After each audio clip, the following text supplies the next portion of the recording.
Welcome back. So, as you would have seen in the title, we're going sound deadening today, or at least make a start anyway. So the first step in that process, you might have seen in the very first episode, just under the floor, they call it an isolator mat or whatever. I guess it's a bit of factory sound deadening too.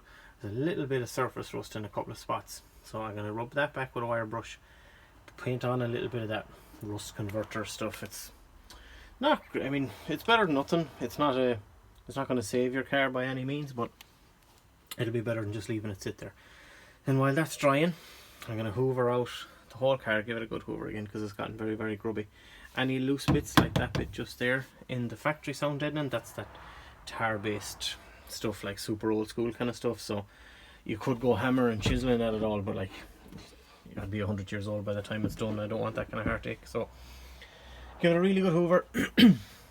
Wipe everything down with a bit of degreaser, get off any kind of dust and with the shit like that, and then make a start with the sound deadening material. I'm going to start this corner here, that way by the time I get say down as far as there, and then over here the rust stuff should be dry over there. I might give it a shot of primer and leave that then to dry, depending on how we are for time as well. I might do along the back seat here, or even if I got as far as the two bits of brace there today, I'd be happy enough, because I'm going to try and do it again pretty tidy. Like, I'm not going pulling out the loom or pulling out these air vent pieces or anything like that. I'll just trim and cut it to shape before I stick it down. I'm sure it'll be fine on top of the tar based, the old school stuff there, but if it's not, then it's not that big of a deal. Like, I mean, it's not going to make the car worse by any means. So I think that's about it. If time allows today, I might do the boot floor as well, and maybe up as far as where you can see there where I have it painted black from the first time that this was all stripped. But we'll see how we go from there. Shouldn't be a big deal. I don't picture it taking too long, but I've said that about almost every job with this car, and it always takes a bit longer than I expect. I don't know if that's because it's a lot of stuff I've never done before, or just because I'm too picky, but or too lazy or bad at this, I don't know. But that's the stuff, just in case you were ever doing it. I've used it before and it's fine. Like I said, it's never going to save your car, but take the shitty look off it, you know. So let's get into it.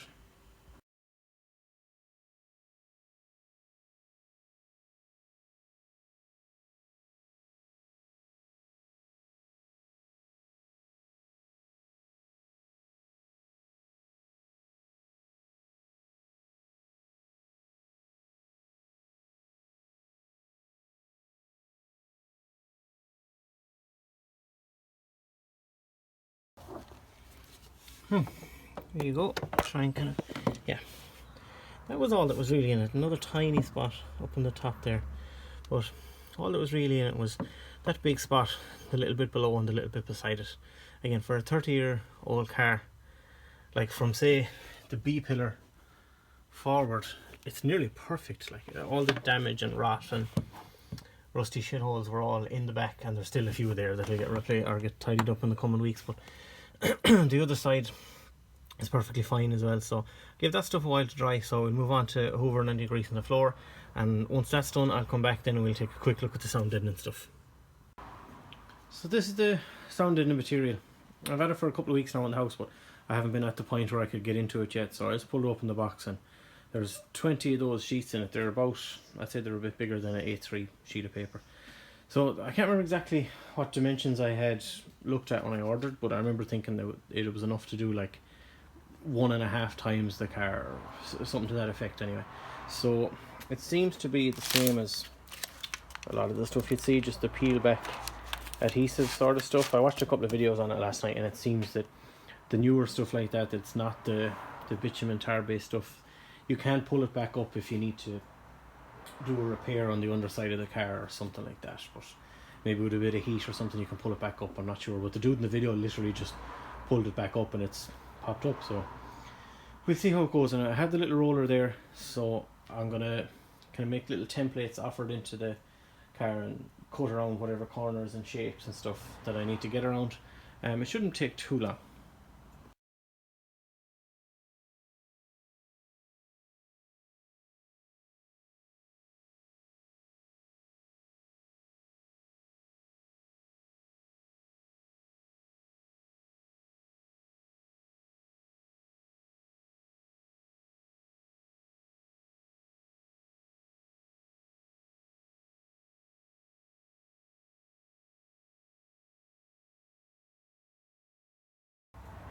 Back again. So, as always, it's been a few days later. I finished up I decided to lift essentially everything from the centre, the handbrake, the little piece of wire and loom, the bracket for the handbrake cables, the gear selector, all that, and put sound deadening in around all of that. It's not tidy, but it's not bad either. And I've left out that piece in the middle because I'll need to pull I think there's bushings in the hubs that need to be replaced. I might try and do them on the car, but if not, I have the handbrake cables ready to come out just in case. So once they're done, that little section there will get filled over. And while I'd gone that far, I had decided to just go ahead and do the back. Probably overkill, to be honest, and I'm fully aware I'm adding quite a bit of weight into the car, but I mean, it's not a fast car anyway. It was never supposed to be. It's a cruiser, so it should be a little bit more nice to drive. The adhesive stuff on the road, it was a bit more awkward to do that whole section there, and the kind of vertical piece there where the back of your feet would, or the back of your legs would be. There's a lot of curves in the way it wraps around itself, so it got a little messy. So where the adhesive stuff was sticking out past the material, past the silver part, I just put some tape over it there just to stop the carpet sticking to it and things like that. But overall, the stuff is cool. It's easy to. I like that it's not branded, that it's not labelled, so it kind of looks, I guess, somewhat OE. It's quite hard to see there on the camera because it looks very, very. Obviously, the light is shining off it. It looks kind of weird. It looks like it just wrapped the car in tin foil or something. But yeah, the stuff's cool. It's easy to use. As for how much of a difference it'll make when I drive, who knows? But sounds an awful lot less tinny than it used to be. For example, what you just heard there, and then if you do the same in the boot.